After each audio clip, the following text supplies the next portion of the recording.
Hi everyone, it's Amanda, and I have this vintage postcard that I've been holding on to forever, and I kind of wanted to, I knew I wanted to use it in a card, but I didn't know how. So I thought today I would try to turn this postcard into a birthday card.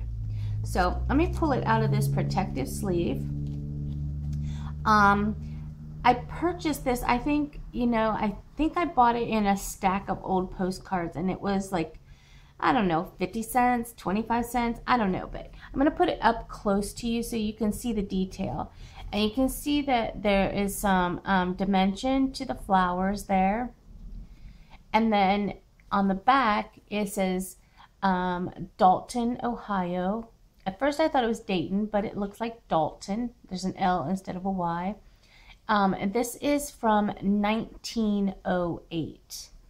Still has the post stamp here, and then it says, kind of like, where is it going to? And there it does say Dalton. I was looking at the stamp.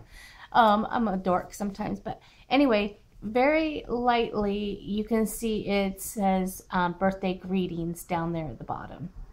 So I want to take this postcard and turn it into a card with a vintage look, obviously, because it's kind of dirty looking. It's old.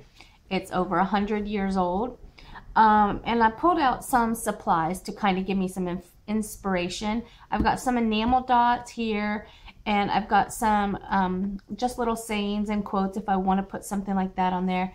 I found this little flower that the color kind of matched. Some buttons that were kind of vintagey looking in wood. And then I have lots of different kinds of ribbon here because I knew I wanted to add some ribbon, but I'm not quite sure what color. And then some Nuvo crystal drops to kind of tie things off at the end. And then to give around the edges, I wanted to give some distressed look in a more enhanced look.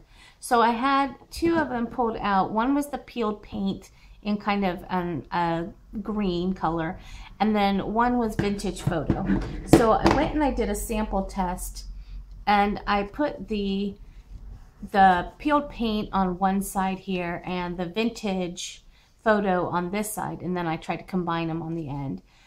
When I compared it, I thought I was really gonna like the peeled paint, but then after I looked at it, it was a little bit too vibrant for the card. So I think I'm gonna go with the vintage photo. So I've already cut out my card base on the Nina Environmental Desert cardstock, 80 pounds. And then I've already cut out a mat, and I'll set that aside so they don't get all grimy with my fingers at this point. And I'm going to have to trim down this card so it'll fit on a 5.5 by 4 1/4 card. So let's just push all this out kind of to the edges, and we will get out our my paper trimmer, and we will cut off a little bit of this card. So you probably won't be able to see this in the camera, but let me kind of move it around. Usually I cut upside down because I can see the numbers better, but I will not do that this time.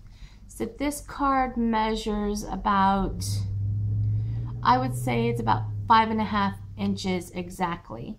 And my mat, I already know, is 5 3/16, or no, 5 3/8. So I want this to be about 5 1/4. And I don't want to take it all off the top. So let's see, it's going to be around 5 1/4 here, which leaves about 1/4 inch off. So let's take 1/8 of an inch off the top, if we can do that. Let me try puncturing it and going this way. It's very hard to do. And this is probably a new blade that I'm using, go figure. So there's this is like really thick board. So let me just switch this out, even though I probably have already done the damage. Let's put on an older blade, and we will cut off 1/8 of an inch on this end as well. Let me just make sure it's not gonna it is going to touch the greeting. So let me just do, hopefully my head's not in the picture. Let me just do this. I might have to go back and cut a little bit more off. So let's see, do that. And then we are put at, let's see, let's go back to 5 1/4. See how much still needs to be cut off. Okay, very little. And there we go. Okay. So now we've got our edges trimmed. I really don't like that, so I might have to just, let's clean this up a little bit with some scissors. And let's see, we'll use these. So just clean up this edge just a little bit.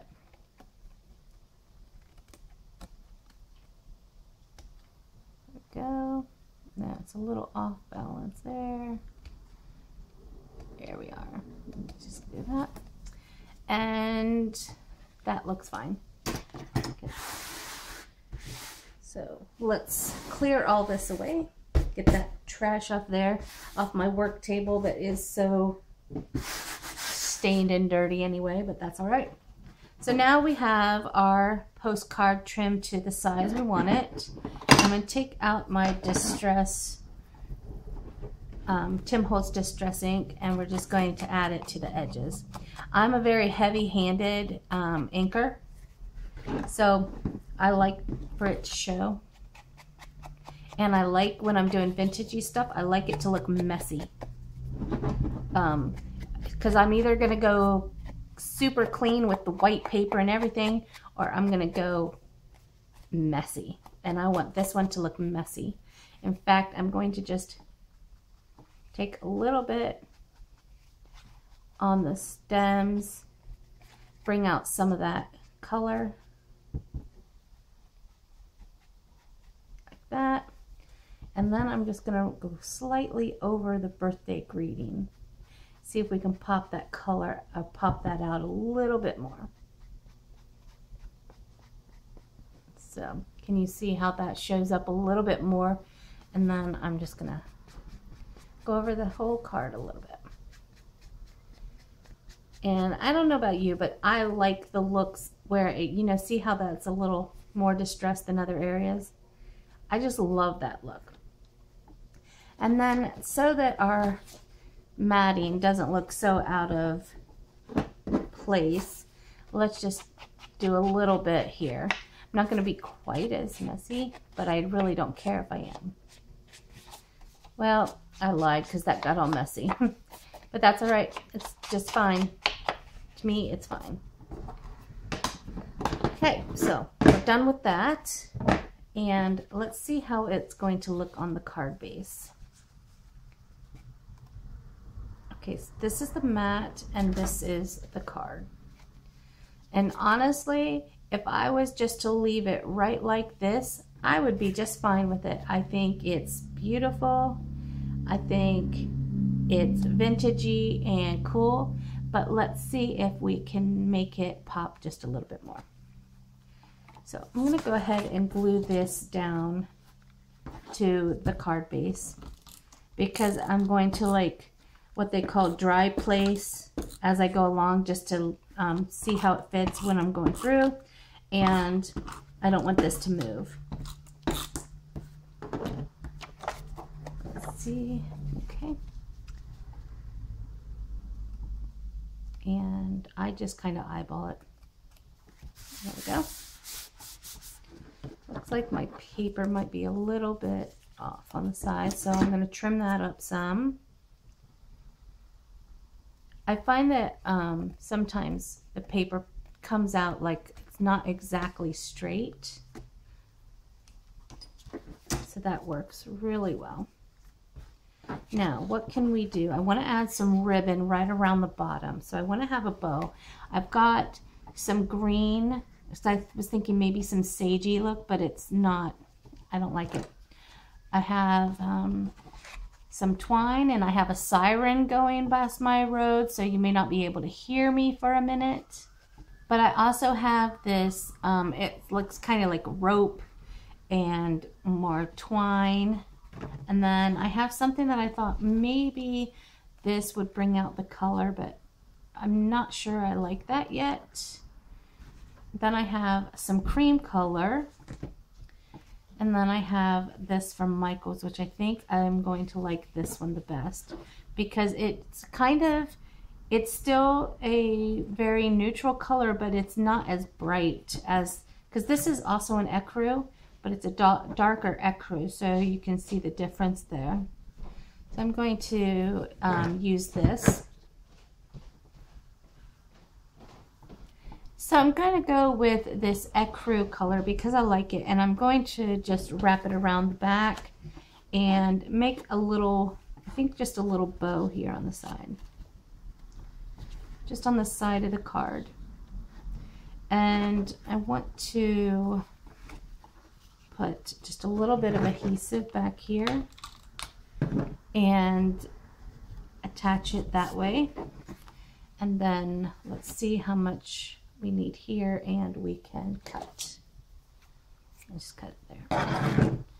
So we've got, let's just do a little bow here. I don't want to totally go off of the birthday greetings. You know, I don't want to totally cover that up. And then I'm not going to do a bow, I'm just going to do a tie. And I know a lot of people would just put the ribbon on and then tie this afterwards, but that's certainly an option. It's just I didn't think about it. And then I'm going to trim this off here. Go. Okay, there we go. And I wonder if I can move that just a little bit. Let's place it on here and see how it looks so far. So this is it so far. And then I have a couple of expressions that I thought I might want to tuck in and add somewhere. And these are just like stickers from Hobby Lobby. And I mounted them on, you know, just a cream, it's actually the Nina cardstock, cream color cardstock. And this says, create something beautiful every day. But I don't think that I really like that. And this says, laugh until it hurts. And I don't think I really like that either, honestly. So I think we may just leave those off. I also got this one, and it says blessed, which I thought might be good, but then it's matted on black, and I didn't want anything, since I have cream here or sand color, I didn't want that.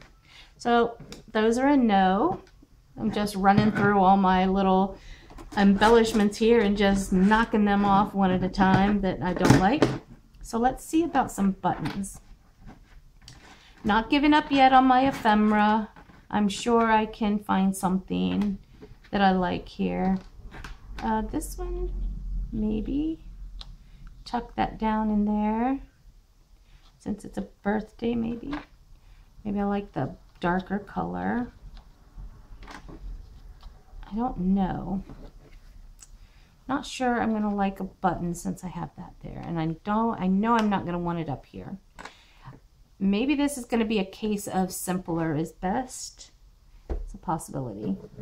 So let's check out some enamel dots since we have them here, and kind of like this lighter color. But where would I put them? It just, everything, I'm looking at all my embellishments look too new. So it's like, even though these are vintagey, I don't like them for this. I just don't. It's like I don't want to mess up the simplicity of this vintage card. So I think I'm actually going to leave these off as well. And I'm going to go ahead and mat this on to the card base. I'm not sure I'm finished yet, but I want to just kind of think about it for a second. So let me mat this. And sometimes a card is, you don't need a whole lot of embellishments for them, and they just turn out beautiful. Sometimes I'm thinking I can't get enough on a card, but in this case I'm thinking it might be simpler is best. So right now I'm cutting off some of these foam tape and creating my own foam tape squares because I like to save money wherever I can, and this extends the life of my foam tape. I am not I like to make sure everything's covered, but I'm not a person who uses foam tape all willy-nilly unless I get it really, really cheap, and then I might be a little more extravagant. But this is, I know it takes a little bit more time, but it's better than having rows and rows of foam tape for me. I admire people who can do that, but when I pay so much money for a roll, I want it to last as long as possible. And honestly, this roll I've had for at least 2 years. And I just actually bought a new one. So I highly recommend it. It's better than buying this foam tape in a smaller quantity, because this just lasts so much longer. So let's go ahead and peel off the back of this tape. And I usually do this fairly quickly. It's not difficult. Of course, I really don't have many nails right now, but one day they'll come back. So. Has anybody else ever used old postcards to make cards? And if you did, how did you jazz them up and make them into an attractive card without it looking like everything you add to it is brand new? I'd be interested to know if anybody's been able to do that or not. So I do have more vintage cards also, but this was the prettiest one, I think. Okay, so I'm just going to eyeball this and center it on the card. And there you go. That's what the card looks like. Now, do I want to add some enamel or some crystal drops from Nuvo or not? Let me think. I think if anything, I'm just going to take some of the pink. I always like test it on a little piece of paper first, because it has a tendency to spit when you first use it. And I'm just going to come in here and do a couple of dots. You can't really tell, but when it dries, you'll see it. And I think it'll just be something that will be there and it won't be that noticeable, but it'll add that little something extra that I was looking for. There we go. Let me see, did I mess that one up? I think I did. So when you mess it up, you just kind of, if you can catch it before it dries, you can kind of scoot it over. And fortunately for me, this is so mottled, if I smear it, it's not really going to matter. So that looks okay, actually. And I think when it dries, it'll be even better. I love it when I make mistakes on my projects, because I usually learn something on when I'm trying to fix it, or I have to, you know, work around it and create something around the accident. And sometimes my best looks are from accidents. And I love that. So this is what the finished card looks like, and I'm pretty happy with it. I don't know who I'm going to give it to yet, but I think it turned out really, really pretty. So let me know if you've ever used vintage postcards or postcards in general to make cards. I think it's a really interesting topic, and I would love to know how it went for you. So thanks for watching my video, and until next time, I'll talk to you later. Bye-bye.